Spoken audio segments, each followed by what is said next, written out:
I'm Betty. I'm 32 years old and a mom who works. I live with my husband and our son. I started working at my current company right after college, and I've been there for 10 years now. I took time off when my son was born, but I returned to work when he turned 1. Since then, I've been working hard in sales, and because of my efforts, I'm about to get a promotion. Lately, work has been even more enjoyable for me. My husband is 3 years younger than me and has been changing jobs a lot since before we got married. He dreams of starting his own business someday. He believes that gaining experience from different companies will help him become a successful entrepreneur in the future.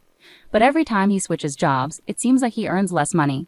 I've always wondered if he's really learning new skills. Still, I felt I needed to support our family to help him achieve his dream. I wanted to believe in the man I loved, but he did something that hurt me deeply. During the first 2 years of our marriage, things were good. Despite his job changes causing some instability, we enjoyed dreaming together about our future. We talked about building our own house and traveling abroad once his business took off. But after our son was born, everything shifted. He grew distant, especially once I went back to work after maternity leave. It made me see his true colors more clearly.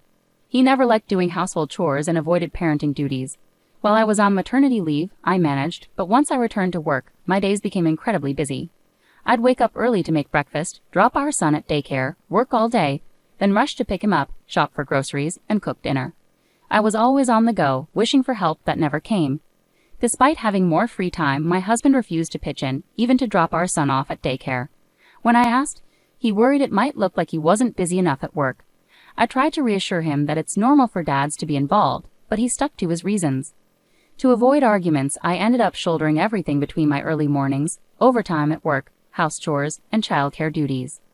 I felt like I was being pulled in all directions, but I kept going for the sake of my family.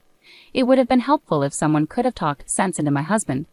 The only person he seemed to respect was my father-in-law, Phil, but unfortunately he was working in another state. Phil always understood and supported me, praising me for balancing my job and household chores, even during my pregnancy. However, shortly after our son was born, Phil was transferred far away, leaving his wife, Mill, at their home. Unlike Phil, Mill was more lenient with her son and always took his side, offering little help to me. As someone who had been a housewife for a long time, Mill seemed to disapprove of me continuing to work after having a child. Perhaps she was also bothered by her son's unstable job history. She didn't like that I, as his wife, was achieving success at work. She often made sarcastic remarks about me neglecting my duties as a wife and mother by focusing on my job. She knew that I was the main breadwinner for the family, yet at one point she even suggested I quit my job, claiming it was cruel to leave our son in daycare for long hours. Maybe with Phil away, she felt lonely. She would occasionally visit us, criticize me, and then leave. It was really tough being criticized constantly, but I tried to understand that older people with traditional views might find it hard to accept my choices. I tried to accept it, but it hurt. What hurt even more was that my husband seemed to resent my success at work. When I got a raise because of my hard work, his response was just an indifferent, okay.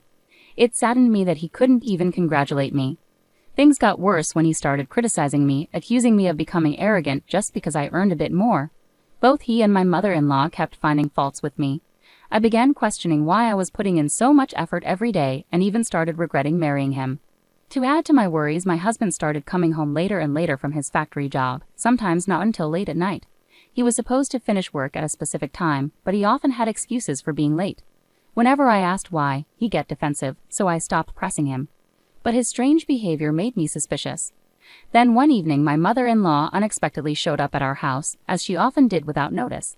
That day had been particularly exhausting for me after a busy day preparing for my son's field day, working overtime, and getting up early to make lunches. All I wanted was to rest early for an important business meeting the next morning.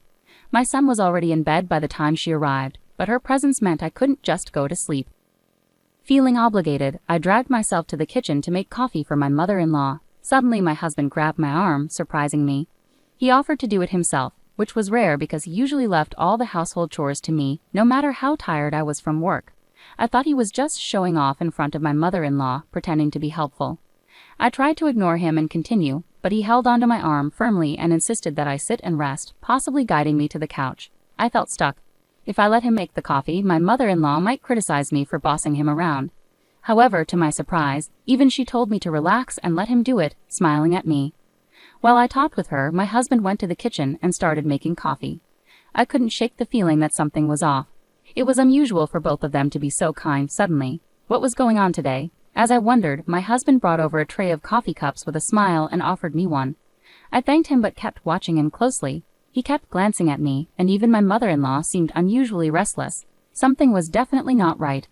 As I lifted the cup to take a sip, I suddenly realized they were up to something. There was a hidden motive behind their sudden kindness, and I wasn't going to fall for it.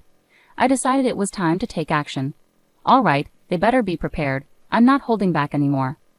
I held up the cup in front of me and paused just before drinking. Turning to my husband, I asked casually, "Do we have any cookies? Should we bring some out?" It was unusual for him to serve snacks to guests, but since he had insisted I relax, he would have to get the cookies. At first he seemed confused, but as expected he nodded and went to the kitchen to fetch them. My mother-in-law apologized and followed him to the kitchen. This was my chance.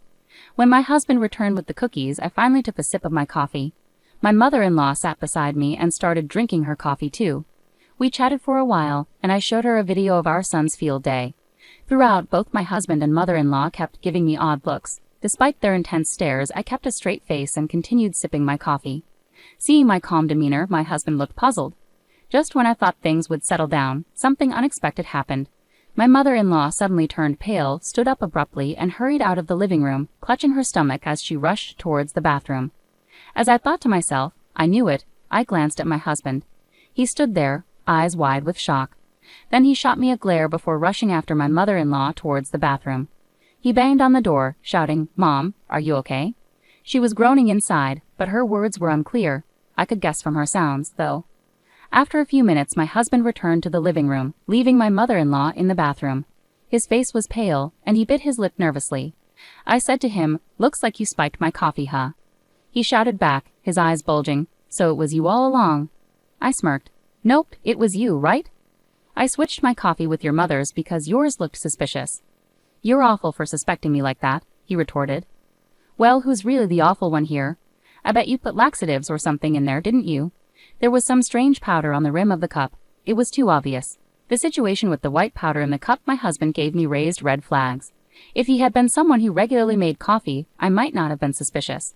However, he never did household chores, and my mother-in-law tended to take charge. Their sudden niceness and insistence that I relax seemed too good to be true.